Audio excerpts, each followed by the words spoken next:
Kasaragod social media influencer Chinnu പാപ്പുവിൻ്റെയും ആൺസുഹൃത്തിൻ്റെയും മരണത്തിൽ ബാഹ്യ ഇടപെടൽ ഉണ്ടോ എന്ന അന്വേഷണം.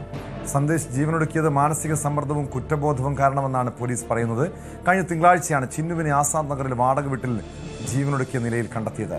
ഇന്നലെയാണ് സന്ദേശ് മന്നിപ്പാടിയിലെ വീട്ടിൽ ആത്മഹത്യ ചെയ്തത്. കാസർഗോഡ് നിന്ന് KB ബൈജു ചേരുന്നു. ബൈജു,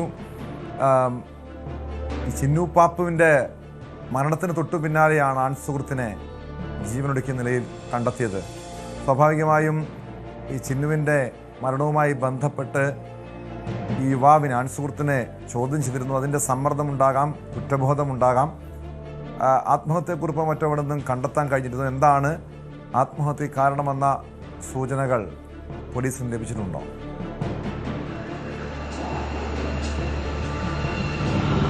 ടോമെ, പോലീസും അത് തന്നെയാണ് വ്യക്തമാക്കുന്നത്. അതായത് കടുത്ത മാനസിക സമ്മർദ്ദത്തിലായിരുന്നു സന്ദേശ് എന്നാണ് പോലീസ് പറയുന്നത്. അത് മാത്രമല്ല, ഈ ചിന്നുപാപ്പു എന്ന് പറയുന്ന രേഷ്മ ആത്മഹത്യ ചെയ്തപ്പോൾ സന്ദേശിനെ ചോദ്യം ചെയ്യാൻ വിളിച്ചപ്പോഴും വലിയ മാനസിക സംഘർഷത്തിൽ തന്നെയായിരുന്നു. അങ്ങനെയാണ് ഈ ചോദ്യം ചെയ്യലിന് ശേഷം ഇയാൾക്ക് ഈ രേഷ്മയുടെ ആത്മഹത്യയുമായി ബന്ധമില്ല എന്ന് കണ്ട് രക്ഷിതാക്കളെ വിളിച്ചാണ് പറഞ്ഞേക്കുന്ന സാഹചര്യം ഉണ്ടായത്. എന്തായാലും ഒരു പ്രേമാന്ത്യം, 2 ആത്മഹത്യ, അതോടൊപ്പം 4 വയസ്സുള്ള ഒരു കുട്ടിയെ അനാഥത്വത്തിലേക്ക് തള്ളിവിട്ടു എന്നതാണ് ഏറ്റവും വേദനാജനകം. തിങ്കളാഴ്ചയാണ് രേഷ്മയെ ആത്മഹത്യ ചെയ്ത നിലയിൽ കണ്ടെത്തിയത്. ഇന്നലെ ഉച്ചയോടുകൂടിയാണ് സന്ദേശ് തന്റെ സ്വന്തം വീട്ടിൽ കിടപ്പുമുറിയിൽ തൂങ്ങി മരിക്കുന്ന സാഹചര്യം ഉണ്ടായത്. ഏതായാലും പോലീസിനെ സംബന്ധിച്ചിടത്തോളം ഇത് സംബന്ധിച്ച് 2 ആത്മഹത്യകളിലും വിശദമായ പരിശോധന നടത്തും. പോലീസ് പ്രാഥമികമായി പറയുന്നത് കടുത്ത മാനസിക സമ്മർദ്ദം കാരണമാണ് സന്ദേശ് ആത്മഹത്യ ചെയ്തതെന്ന് തന്നെയാണ്. മറ്റ് കാര്യങ്ങളൊന്നും പോലീസിന് കണ്ടെത്താൻ സാധിച്ചിട്ടില്ല. നേരത്തെ സൂചിപ്പിച്ചതുപോലെ തന്നെ രേഷ്മയുടെ മൊബൈലും അതോടൊപ്പം സന്ദേശിന്റെ മൊബൈലും നേരത്തെ തന്നെ പോലീസ് കസ്റ്റഡിയിലെടുത്തിരുന്നു. ഇത് പരിശോധനയ്ക്കായി അയച്ചിട്ടുണ്ടായിരുന്നു. ഈ പോലീസ് കൃത്യമായി രക്ഷിതാക്കളോട് പറഞ്ഞിരുന്നു. കാരണം ഈ സന്ദേശ് വലിയ കടുത്ത മാനസിക സംഘർഷത്തിലാണ് ഉള്ളത്. അതുകൊണ്ട് തന്നെ അവർക്ക് ഒരു സംശയമുണ്ടായിരുന്നു, ഇത്തരത്തിൽ ഒരു പക്ഷേ ഒരു കടുങ്കൈയിലേക്ക് സന്ദേശ് പോകുമോ എന്നത്. അതുകൊണ്ട് തന്നെ പോലീസ് ഈ വിവരം രക്ഷിതാക്കളോട് പറഞ്ഞിരുന്നു. നമ്മൾ കഴിഞ്ഞ ദിവസം റിപ്പോർട്ട് ചെയ്തതാണ്. ഇയാളെ മണിക്കൂറുകളോളം ചോദ്യം ചെയ്യുന്ന സാഹചര്യം ഉണ്ടായിരുന്നു. ആദ്യം തുടക്കത്തിൽ ഇവർ തമ്മിൽ സൗന്ദര്യ പിണക്കുകൾ ഉണ്ടായിരുന്നു, തർക്കങ്ങൾ ഉണ്ടായിരുന്നു. അതേ തുടർന്നാണ് രേഷ്മ ആത്മഹത്യ ചെയ്തതെന്ന ഒരു തരത്തിലുള്ള സംശയം പോലീസിനുണ്ടായിരുന്നു. അതുകൊണ്ട് തന്നെ സന്ദേശിനെ മണിക്കൂറുകളോളം ചോദ്യം ചെയ്തു. ഒടുവിൽ സന്ദേശല്ല ഈ ഒരു കാരണം, അല്ലെങ്കിൽ രേഷ്മ ആത്മഹത്യ ചെയ്യാൻ കാരണം സന്ദേശല്ല. രേഷ്മയ്ക്ക് ഇത് കൂടാതെ വലിയ മാനസിക സംഘർഷം, കൂടുതൽ മറ്റ് അനുഭവം ഉണ്ടായിരുന്നു. കാരണം സ്വന്തം ഭർത്താവ് മറ്റൊരു യുവതിക്കൊപ്പം, അതും വിവാഹിതയായ ഒരു യുവതിക്കൊപ്പം ഒളിച്ചോടുന്ന സാഹചര്യം ഉണ്ടായത്. ഇതൊക്കെ രേഷ്മയെ സംബന്ധിച്ചിടത്തോളം വലിയ സംഘർഷാവസ്ഥ, മാനസിക സംഘർഷാവസ്ഥയിലേക്ക് അതെല്ലാം ആയിരിക്കാം ഈ ഒരു ആത്മഹത്യയിലേക്ക് നയിച്ചതെന്ന് പോലീസ്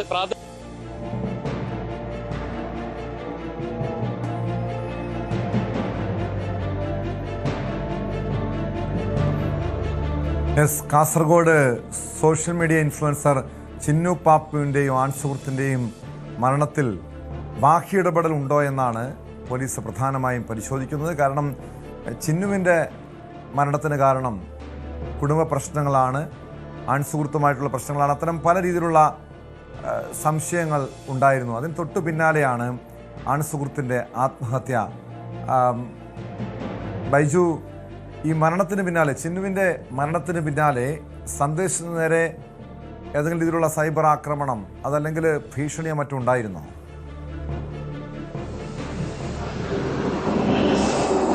ടോമെ, സന്ദേശിനെതിരെ വ്യാപകമായ സൈബർ ആക്രമണം ഉണ്ടായിരുന്നു. രേഷ്മയുടെ ആത്മഹത്യക്ക് കാരണം സന്ദേശാണെന്ന് പറഞ്ഞ് ഫോട്ടോ വെച്ച് വലിയ തോതിൽ സമൂഹ മാധ്യമങ്ങളിൽ ഉൾപ്പെടെ ചില ഓൺലൈനിൽ ഉൾപ്പെടെ ഇത്തരത്തിൽ പ്രചരിക്കുന്ന സാഹചര്യം ഉണ്ടായിരുന്നു. ഇതും ഇയാളെ കടുത്ത മാനസിക സംഘർഷത്തിനിടയാക്കിയെന്നാണ് പോലീസ് പറയുന്നത്. അതോടൊപ്പം ഇയാൾക്ക് വലിയ കുറ്റബോധം ഉണ്ടായിരുന്നു. കാരണം അവസാന ഈ ചിന്നു ആത്മഹത്യ ചെയ്യുന്നതിന് തൊട്ട് 4 ദിവസം മുൻപൊക്കെ ഇവർ തമ്മിൽ സ്ഥിരമായി വഴക്കുണ്ടാകുന്ന ഒരു സാഹചര്യം ഉണ്ടായിരുന്നു. വലിയ തർക്കങ്ങളിലേക്ക് ഏർപ്പെട്ടിരുന്നു. അതെല്ലാം ഇയാളെ വലിയ കുറ്റബോധത്തിലേക്ക് നയിച്ചു എന്നാണ് പോലീസ് പറയുന്നത്. ഈ പ്രാഥമികമായി അത്തരത്തിൽ കാര്യങ്ങളാണ് ഈ ഒരു ആത്മഹത്യക്കെന്നാണ് പോലീസ് അന്വേഷണത്തിൽ കണ്ടെത്തിയതെങ്കിലും ഏതെങ്കിലും തരത്തിൽ മറ്റ് ഇടപെടലുണ്ടോ എന്നതും പോലീസ് അന്വേഷിക്കുന്നുണ്ട്. കാരണം രേഷ്മയുടെ ആത്മഹത്യയുമായി ബന്ധപ്പെട്ട് കൂടുതൽ പോലീസിന് വിവരങ്ങളൊന്നും ഇതുവരെ കണ്ടെത്താൻ സാധിച്ചിട്ടില്ല. 2 ആത്മഹത്യകളിലും തൂങ്ങി മരണമെന്നാണ് പോസ്റ്റ്മോർട്ടം റിപ്പോർട്ട് ഉള്ളത്. ഇപ്പോൾ സന്ദേശിന്റെ പോസ്റ്റ്മോർട്ടം റിപ്പോർട്ടാണ് ഇന്ന് എത്തിയത്. അതിലും തൂങ്ങി മരണമാണ്. മറ്റ് അസ്വാഭാവികതയൊന്നും കണ്ടെത്തിയിട്ടില്ല. ഇന്നലെ ഈ മരിക്കുന്നതിന് ഇന്നലെ രാത്രിയൊക്കെ 12 മണി വരെ സുഹൃത്തുക്കൾ സന്ദേശിനൊപ്പം ചെലവഴിക്കുന്ന സാഹചര്യം ഉണ്ടായിരുന്നു. കാരണം ആ മാനസിക സംഘർഷാവസ്ഥയിൽ എന്തെങ്കിലും ഇത്തരത്തിൽ കടുങ്കൈ ചെയ്യുമെന്ന് അവർക്ക് ആ തരത്തിൽ ചിന്തിച്ചിരുന്നു. അതുകൊണ്ട് തന്നെ കൂടെ എപ്പോഴും സുഹൃത്തുക്കൾ ഉണ്ടായിരുന്നു. പക്ഷേ ഉച്ചയ്ക്ക് ഈ വീട്ടിലെത്തിയ സമയത്താണ് ഫാനിൽ കെട്ടിത്തൂങ്ങി മരിക്കുന്ന സാഹചര്യമുണ്ട്. ഏതായാലും സോഷ്യൽ മീഡിയയിൽ വലിയ ചർച്ചയാണ് ഇപ്പോൾ രേഷ്മയ്ക്ക് തൊട്ടു പിന്നാലെ സന്ദേശം ആത്മഹത്യ ചെയ്തത്.